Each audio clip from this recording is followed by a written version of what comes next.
Assalamualaikum warahmatullahi wabarakatuh. Kami dari Universitas Pamulang. Video ini dibuat untuk memenuhi tugas mata kuliah akuntansi sektor publik dengan dosen pengampu Bapak Muhammad Ali Akbar, SE, MSI, AKCA.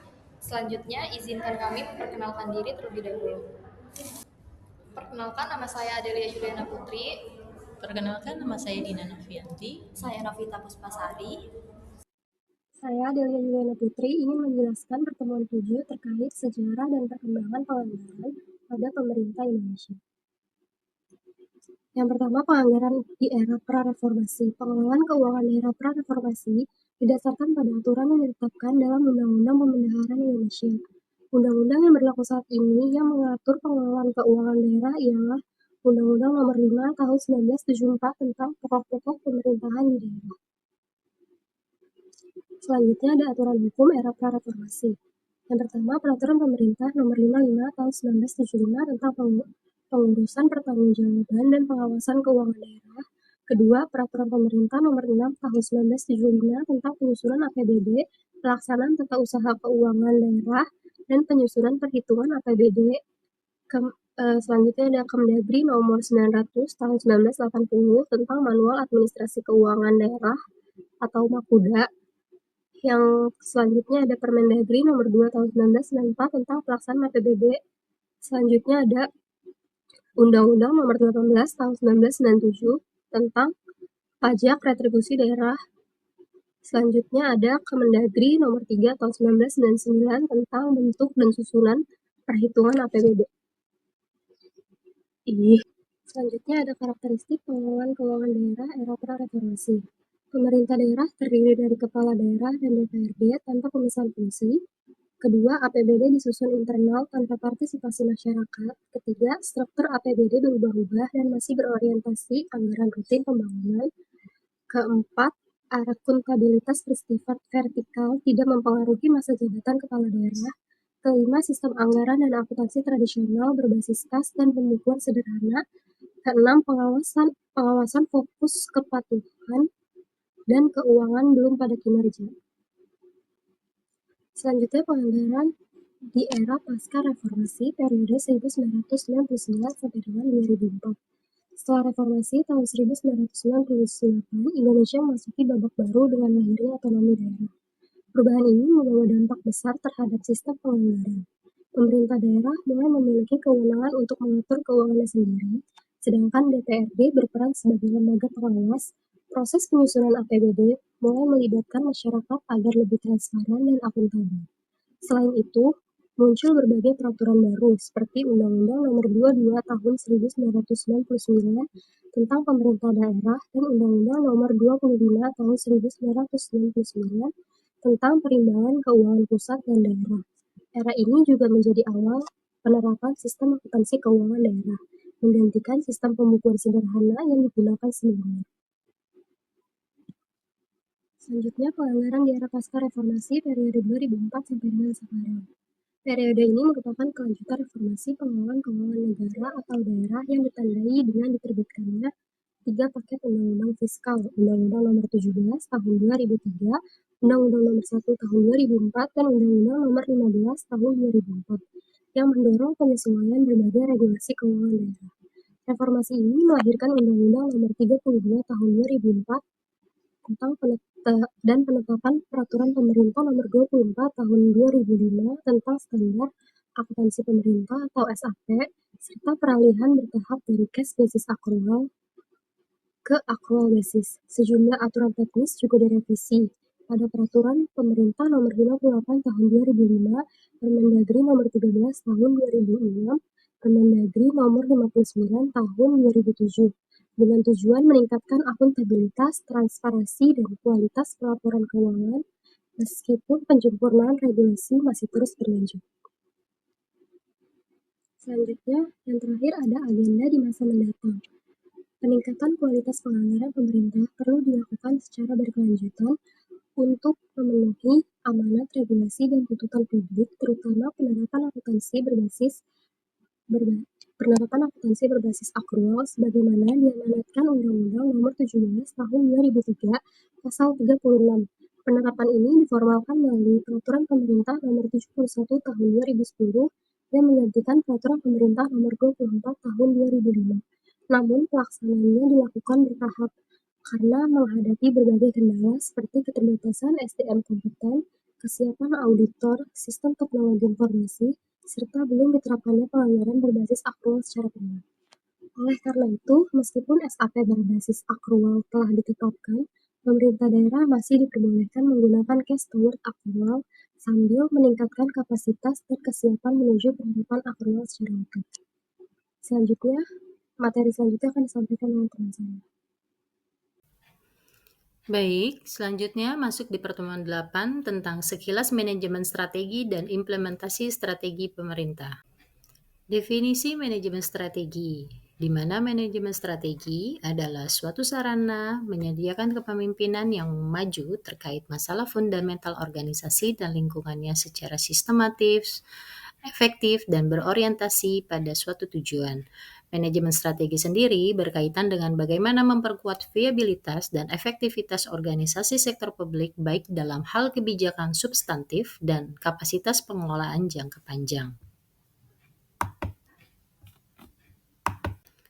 Unsur-unsur dalam manajemen. Yang pertama yaitu perencanaan atau planning, di mana kita harus menetapkan tujuan dan langkah untuk memecahkan suatu masalah. Dan yang kedua, perorganisasian atau organizing, pembagian tugas, wewenang, dan tanggung jawab kerja. Ketiga, pelaksanaan atau actuating, menggerakkan sumber daya dan personel sesuai rencana. Keempat, penganggaran atau budgeting, pengelolaan dana secara efektif dan efisien untuk akuntabilitas publik. Dan yang kelima, pengawasan atau controlling, menilai efektivitas kerja dan efisiensi penggunaan atas sumber daya.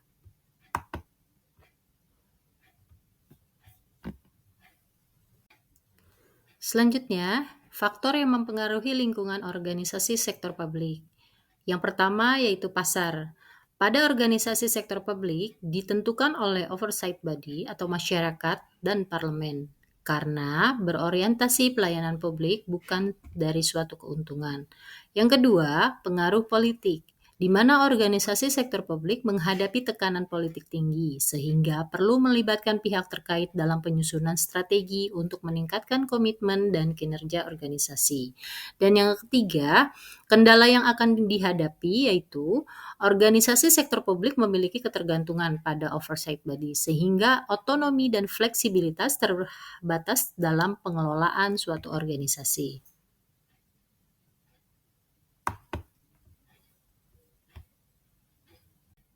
Implementasi strategi sektor publik. Proses manajemen strategi dalam organisasi perusahaan meliputi di antaranya yaitu menetapkan arah dan misi organisasi. Setiap organisasi pasti memiliki visi, misi, dan tujuan. Ketiga hal tersebut sebagai penentu arah yang akan dituju oleh suatu organisasi. Karena tanpa visi, misi, dan tujuan, maka kinerja organisasi tersebut akan mudah sekali dipengaruhi oleh suatu eksternal. Kedua, memahami lingkungan internal dan eksternal, di mana lingkungan eksternal sendiri memiliki dua variabel, yaitu peluang atau opportunity dan ancaman atau threats, yang terdiri atas dua bagian, yaitu lingkungan tugas dan lingkungan umum. Dan lingkungan internal sendiri memiliki dua variabel, yaitu kekuatan atau strength dan kelemahan atau weakness yang mencakup semua unsur organisasi yang ada di dalam suatu organisasi seperti struktur organisasi, budaya organisasi, dan sumber daya.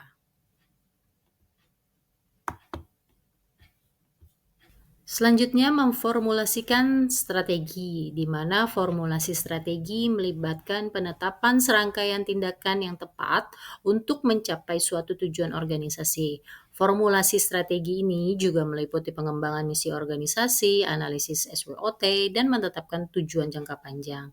Dan terakhir, mengimplementasikan strategi. Dalam mengimplementasikan strategi di organisasi sektor publik juga diharapkan untuk menetapkan atau merumuskan tujuan organisasi tahunan, memikirkan dan merumuskan suatu kebijakan untuk memotivasi karyawan serta mengalokasikan sumber daya sehingga strategi yang dicapai atau diformulasikan dapat dilaksanakan.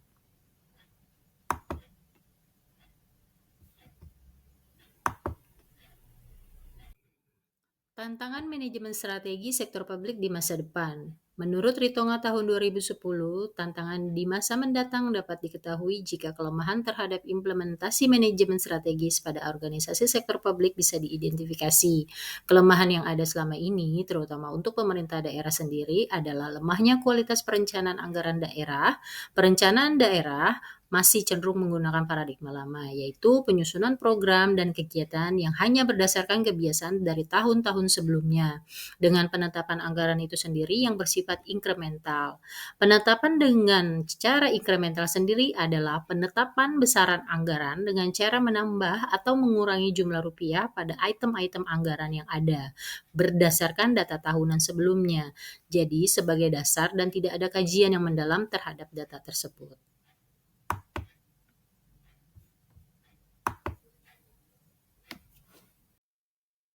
Selanjutnya, saya akan membahas pertemuan 9 mengenai pusat pertanggungjawaban pemerintah. Pusat pertanggungjawaban atau Responsibility Center adalah unit organisasi yang dipimpin oleh manajer dan bertanggung jawab atas kegiatan sumber daya unitnya. Contohnya, kepala dinas, direktur, kepala divisi, dan juga kepala bidang. Sistem pengendalian manajemen sektor publik merupakan sebagian rangkaian sistem yang terdiri dari suatu proses yang digunakan oleh manajemen untuk mempengaruhi anggota organisasi agar melaksanakan strategi yang telah ditetapkan oleh manajemen untuk mencapai tujuan organisasi. Menurut Mardiosmo 2009 tentang sistem pengendalian manajemen di sektor publik, tujuannya untuk menjamin strategi organisasi agar berjalan dengan efektif dan juga efisien. 3 elemen utama dalam sistem pengendalian manajemen sektor publik. Yang pertama ada detektor atau sensor yang digunakan untuk mendeteksi kondisi atau kinerja saat ini. Yang kedua ada asesor atau evaluator yang digunakan untuk membandingkan dengan standar atau target yang telah ditentukan. Yang ketiga ada efektor atau pengubah yang digunakan untuk mengambil tindakan korektif.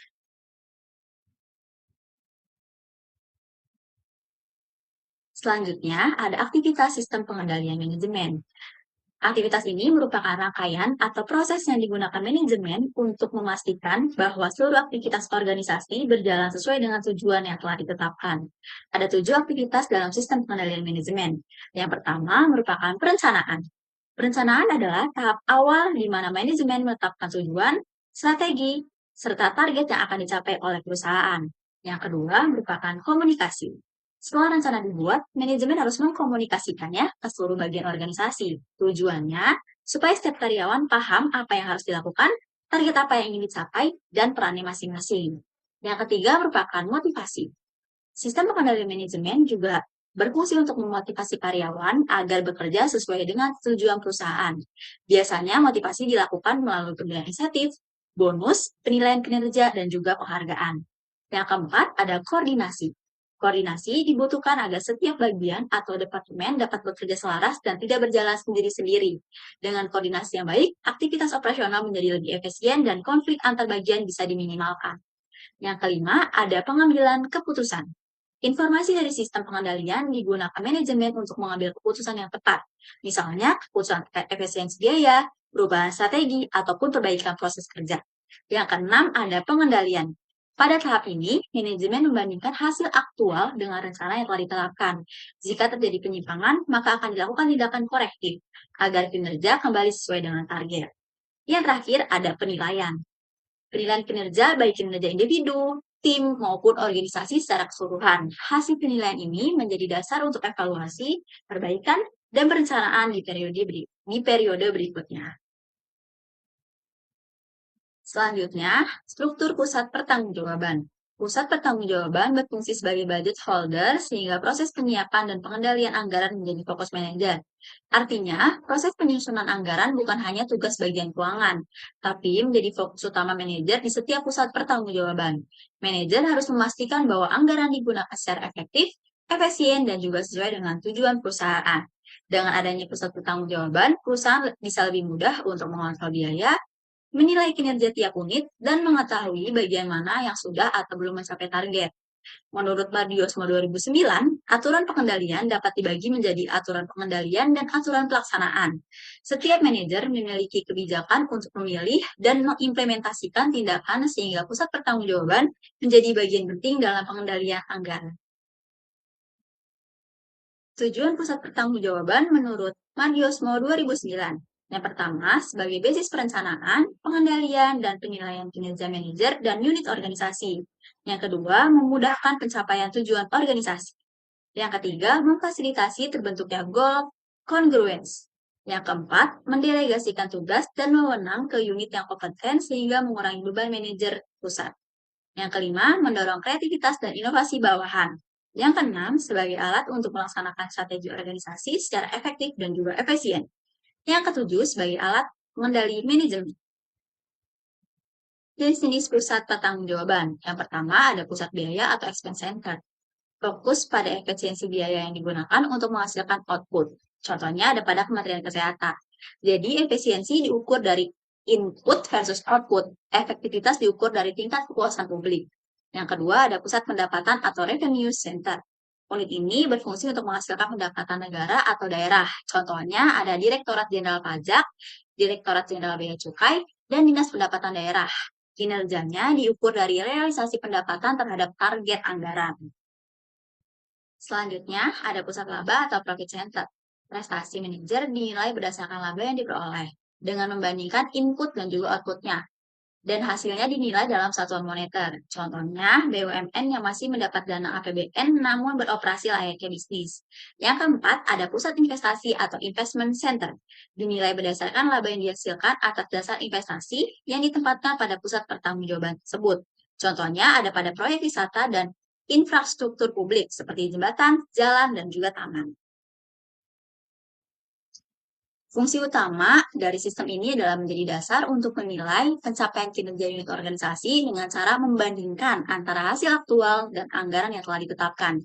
Dengan begitu, manajemen bisa melihat apakah suatu unit sudah bekerja sesuai dengan rencana atau masih terdapat penyimpangan. Dalam penilaian kinerja tersebut digunakan konsep value for money atau 3E. Yang pertama merupakan ekonomi, berkaitan dengan bagaimana organisasi memperoleh sumber daya dengan biaya seminimal mungkin tanpa mengorbankan kualitas. Artinya fokus pada penghematan biaya input. Yang kedua ada efisiensi. Efisiensi melihat perbandingan antara input dan juga output. Semakin besar output yang dihasilkan dari input tertentu, maka semakin efisien kinerja unit tersebut. Yang ketiga ada efektivitas. Efektivitas menilai sejauh mana tujuan program atau kegiatan berhasil dicapai sesuai dengan rencana yang telah ditetapkan. Walaupun biaya dan proses sudah efisien, kinerja belum bisa dikatakan baik jika tujuan tidak tercapai. Melalui pengukuran value for money atau 3E, manajemen tidak hanya menilai dari sisi biaya, tetapi juga dari sisi proses dan pencapaian tujuan. Setelah kinerja unit organisasi dinilai melalui anggaran dan konsep value for money atau 3E, organisasi juga membutuhkan alat ukur yang lebih menyeluruh, tidak hanya dari sisi keuangan. Disinilah Balance Scorecard atau BSC digunakan. Balance Scorecard berfungsi untuk menilai kinerja keuangan dan non-keuangan secara seimbang. Selain aspek keuangan, BSC juga memperhatikan hal-hal seperti kualitas layanan, kepuasan masyarakat, serta inovasi.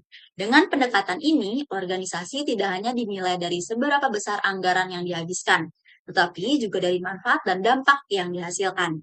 Tujuan akhirnya adalah menciptakan akuntabilitas dan meningkatkan efektivitas kinerja, khususnya dalam organisasi sektor publik, agar setiap program yang dijalankan benar-benar memberikan nilai bagi masyarakat. Berdasarkan pembahasan pada bab 7 sampai dengan bab 9, dapat disimpulkan bahwa penganggaran sektor publik di Indonesia terus mengalami perkembangan yang signifikan. Penganggaran sektor publik di Indonesia telah berevolusi dari sistem yang bersifat sentralistik menuju pelaporan berbasis aktual, seiring dengan adanya otonomi daerah dan meningkatnya partisipasi masyarakat. Dalam konteks tersebut, manajemen strategi memegang peranan penting melalui proses perencanaan, implementasi, dan evaluasi agar tujuan organisasi dapat tercapai secara optimal. Pusat pertanggungjawaban menjadi dasar dalam pengendalian dan pengukuran kinerja dengan fokus pada konsep value for money, serta penggunaan balance scorecard sebagai alat ukur kinerja yang lebih komprehensif. Melalui pendekatan ini diharapkan tercapainya akuntabilitas dan efektivitas organisasi sektor publik dalam memberikan pelayanan kepada masyarakat. Sekian pemaparan materi dari kelompok kami, kurang lebihnya mohon maaf. Wassalamualaikum warahmatullahi wabarakatuh.